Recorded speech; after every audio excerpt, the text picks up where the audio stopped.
네, 여러분 안녕하십니까? 계속해서 뉴스투데이 제주입니다. 4.3 생존희생자와 유족들의 정신적, 신체적 치유와 재활을 위한 4.3 트라우마 센터가 문을 연 지 1년이 됐습니다. 트라우마 센터 이용자가 크게 늘어났지만 공간이 협소하고 장비 확충의 한계를 보이면서 국가 차원의 트라우마 센터 설립이 시급해졌습니다. 현재훈 기자가 보도합니다. 4.3 트라우마 센터를 찾은 유족들이 안마의자를 이용해 심신의 피로를 풀고 있습니다. 지난해 5월 문을 연 이후 입소문을 타면서 트라우마 센터를 찾는 사람들이 크게 늘었습니다. 우리 어머니는 이런 머리를 못 봐서 갔는데 딸 자식은 그래도 이런 거라도 하니까 아버지 감사합니다. 난 항상 해줍니다. 지난 1년 동안 트라우마 센터를 다녀간 도민은 14,000여 명. 프로그램별로 보면 도수와 물리치료가 5,300명으로 가장 많고 치유 프로그램이 2,200명, 심층 상담과 전문의 상담도 각각 70건과 41건에 이르고 있습니다. 또 4.3 생존 희생자와 유족, 강정마을 주민 등 556명이 이용자로 등록했습니다. 특히 정신건강 간호사와 물리치료사가 함께 거동이 불편한 유족들을 직접 찾아가는 방문 치유에 호응도가 높습니다. 4.3에 대해서 편하게 얘기하고 저희가 이제 지지해드리고 이런 부분에 대해서 상당히 편안하고 이제 털어놓는 것만으로도 치유가 됐다고 말씀하시는 분이 많고 센터 이용객은 폭발적으로 늘고 있지만 공간이 협소해 인력과 장비 확충에 한계를 보이고 있습니다. 이 때문에 상담과 치유라는 트라우마 센터 고유의 역할 수행을 위해 국가 트라우마 센터 설립이 시급한 과제입니다. 트라우마 센터가 이런 좁은 공간이 아니라 독립된 사옥을 적절한 장소에 지어서 운영을 한다면 굉장히 많은 도민들이 쉽게 찾아올 수 있고 개정된 4.3 특별법은 국가 또는 자치단체가 제주 4.3 트라우마 치유 사업을 실시하는 근거를 명시하고 있어서 국가 트라우마 센터 설립은 정부 의지에 달렸습니다.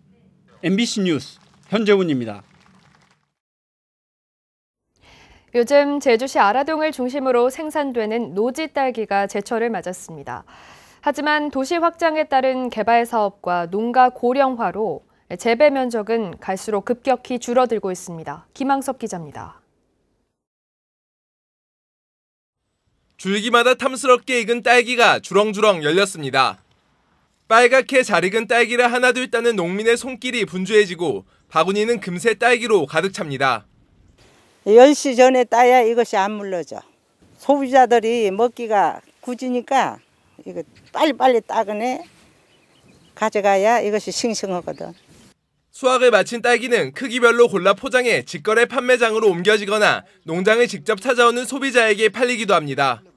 아침에 일찍 오면 싱싱한 물건을 살 수도 있고 저렴하게 살 수도 있고 애누리도 살짝 할 수가 있어서 좋습니다.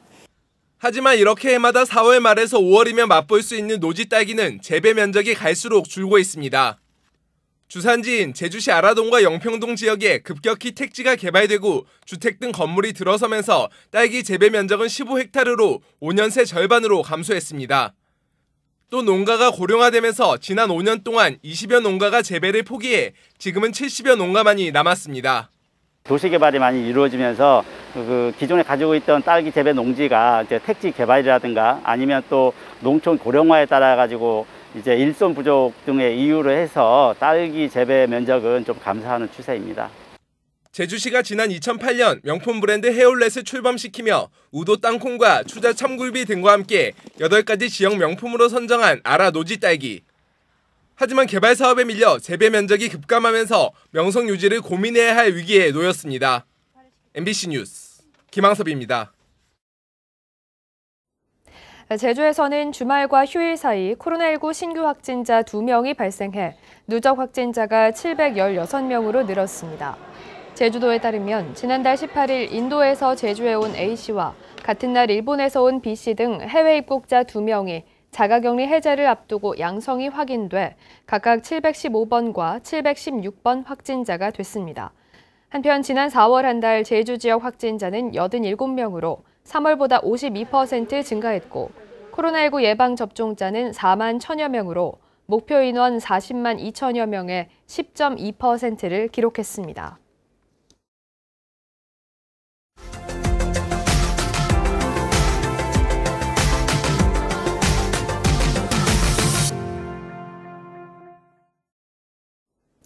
(2017년) 포항 지진으로 인한 피해 보상이 3년이 넘는 시간이 지난 이제서야 본격적으로 이루어지고 있습니다. 그동안 주택마다 얼마나 피해를 입은 건지 그 피해 정도가 충분히 검증되지 않았다는 목소리가 높았는데요. 피해구제심의위원회가 현장 조사에 나섰습니다. 포항 MBC 박성아 기자입니다. 지진으로 피해를 입은 포항의 한 아파트. 건물 외벽 여기저기에 금이가 있습니다. 집안 바닥과 벽체에서도 갈라진 흔적을 발견할 수 있습니다. 이 아파트는 포항시가 2018년 실시한 안전진단 결과 소파 판정을 받았습니다. 고쳐서 사용할 수 있을 정도로 파손됐다는 겁니다. 하지만 지진 이후 전체 37세대 가운데 17세대가 불안해서 살 수 없다며 이주했습니다. 주민들은 빚을 져가며 십시일반 돈을 모아 지난해 자체적으로 안전진단을 다시 실시했습니다. 결과는 2등급, 수리할 수 없을 정도라는 전파 판정이었습니다. 이 내려앉고 갈라지고 저쪽 박스 일로 통과되고 저거 지금 내려앉았잖아. 문도 내려앉아가 지금 문도 새로 했는 중간에 문 했는 게 안 다친다니까요. 이처럼 피해 규모가 크지만 지진 당시에는 소파 판정을 받아 제대로 된 보상을 받지 못한 공동주택만 6곳에 이릅니다. 피해 주민들의 문제 제기가 잇따르자 포항지진피해구제심의위원회가 최근 현장 조사에 나섰습니다. 포항지진특별법에 따른 피해구제지원금 산정을 위해 피해 정도를 다시 조사하기 위한 겁니다.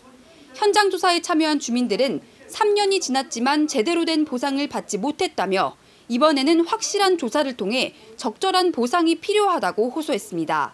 충분한 조사를 통해서 관련 자료를 다 드렸으니까 거기에 걸맞는 보상 관계가 충분히 이루어졌으면 좋겠습니다. 포항지진 피해 진상조사위원회는 심층 조사를 통해 주택의 피해 정도를 확인하고 지원금을 상향 지급할지 여부를 검토할 계획입니다. MBC 뉴스 박성아입니다. 시민의 안전을 지켜온 소방관의 방화복이 지갑과 액세서리 등으로 다시 태어나 판매되고 있습니다. 수익금의 절반은 암 투병 중인 소방관들에게 기부된다고 하는데요. 생명의 가치를 담은 따뜻한 프로젝트가 시민들의 관심을 기다리고 있습니다. 광주 MBC 우종훈 기자가 보도합니다.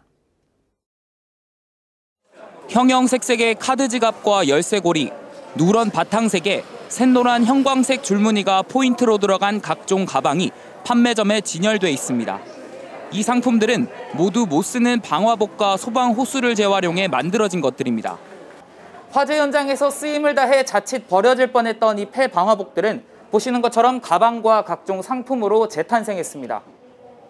광주 소방본부가 폐방화복 250벌을 제공하고 사회적 기업이 재가공해 만든 상품들은 광주 신세계 백화점과 국립아시아 문화전당에서 판매되고 있습니다. 또 우리가 현장에서 제일 많이 도움을 받는 분들이 있잖아요. 그러니까 아무래도 좀 더 내가 하나를 구매를 해서 그분들한테 영향이 간다면 얼마든지. 수익금의 50%는 현장에서 근무하다 암에 걸렸지만 공상 승인을 받지 못한 소방관에 기부됩니다. 광주에서는 4명의 소방관이 공상 인정을 받지 못하고 암 투병 중입니다. 화재 현장에서 소방관을 지켜준 방화복은 폐기가 된 뒤에도 소방관을 지켜주고 있습니다. 시민들의 관심이 더욱 필요합니다. 지난 3주 동안 백화점에서는 1000개 정도가 판매됐고 지난해부터 판매가 진행되고 있는 국립아시아 문화전당에서는 판매율이 저조해 자체 기부금을 더해 지원할 계획입니다. 코로나로 인해서 이제 자체적인 방문객들이 좀 줄어들다 보니까 판매 현황도 좀 소극적인 편이었는데 최근에 다시 이제 전당의 콘텐츠들도 개방되고 그래서 백화점에서의 판매는 다음 달 16일까지, 국립아시아문화전당은 상품이 매진될 때까지 계속될 예정입니다. MBC 뉴스 우종훈입니다.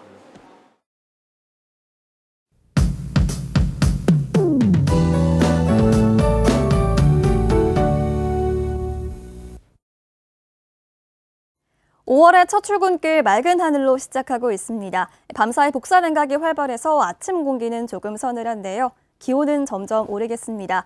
낮 동안 볕이 잘 들어서 어제보다 따뜻하겠지만 자외선도 강하겠습니다. 자외선 차단에도 신경 써주시기 바랍니다. 내일은 다시 강한 바람과 함께 비구름이 몰려오겠습니다. 내일 오전부터 비가 시작돼서 어린이날인 모레 새벽까지 내리겠는데요.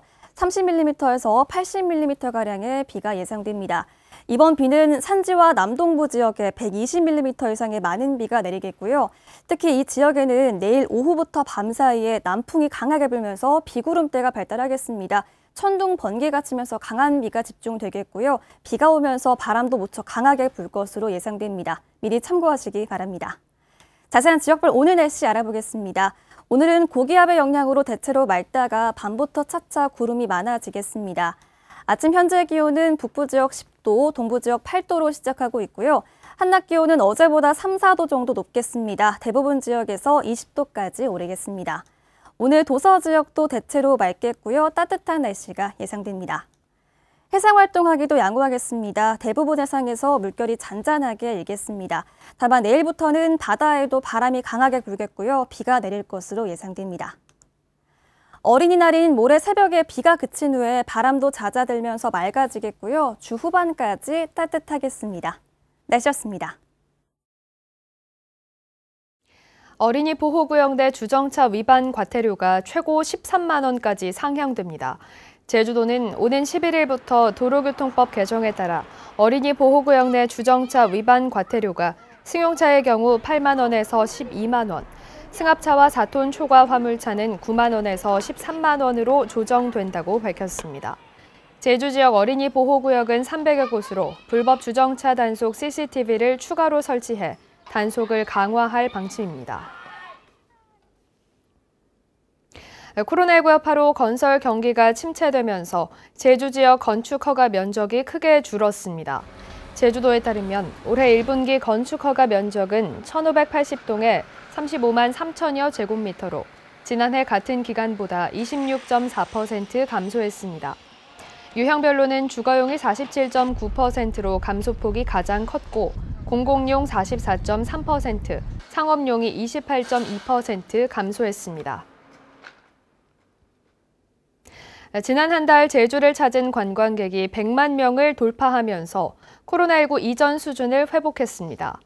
제주도 관광협회에 따르면 지난달 제주를 찾은 여행객은 106만여 명으로 지난해 같은 기간 49만여 명과 비교해 갑절 넘게 증가했고 코로나19 사태 이전인 재작년 4월 수준인 115만 명에 육박했습니다. 올해 누적 관광객도 300만 명을 넘어서면서 지난해 같은 기간 285만 명보다 30만 명 늘었습니다.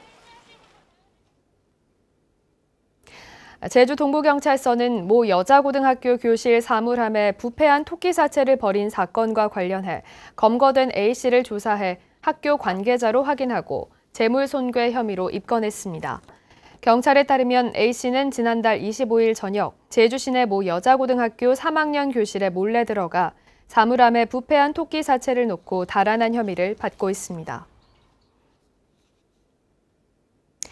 제주 동부경찰서는 어제 새벽 제주시 이도이동 한 아파트에서 함께 살던 44살 여성 B씨를 흉기로 찔러 살해한 뒤 B씨와 알고 지내던 66살 남성 C씨를 찾아가 흉기를 휘둘러 살해하려다 미수에 그친 혐의로 60살 남성 A씨에 대해 구속영장을 신청했습니다. 경찰 조사에서 A씨는 동거녀 B씨가 C씨와 자주 만나 홧김에 범행을 저질렀다고 진술한 것으로 알려졌습니다.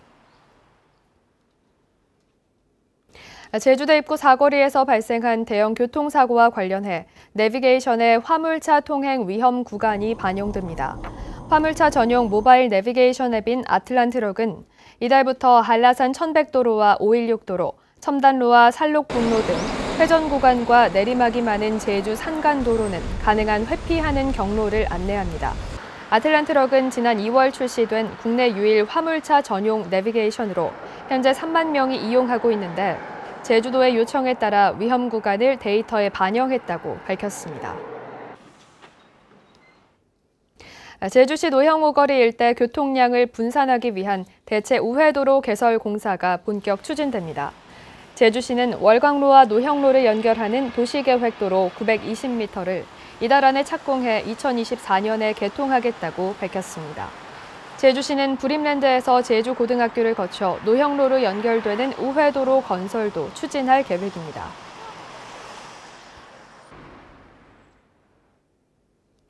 제주도의 중증 장애인 생산품 우선 구매 비율이 전국에서 가장 높은 것으로 나타났습니다. 제주도에 따르면 지난해 중증 장애인 생산품 우선 구매 금액은 전년보다 10억 원 증가한 18억 9,700만 원으로 우선 구매 비율 1.17%를 기록해 전국 17개 시도 가운데 1위를 기록했습니다. 한편 중증 장애인 생산품은 관련 특별법에 근거해 공공기관별 구매 예산의 1% 이상을 배분해야 합니다. 뉴스투데이 제주를 마치겠습니다. 고맙습니다.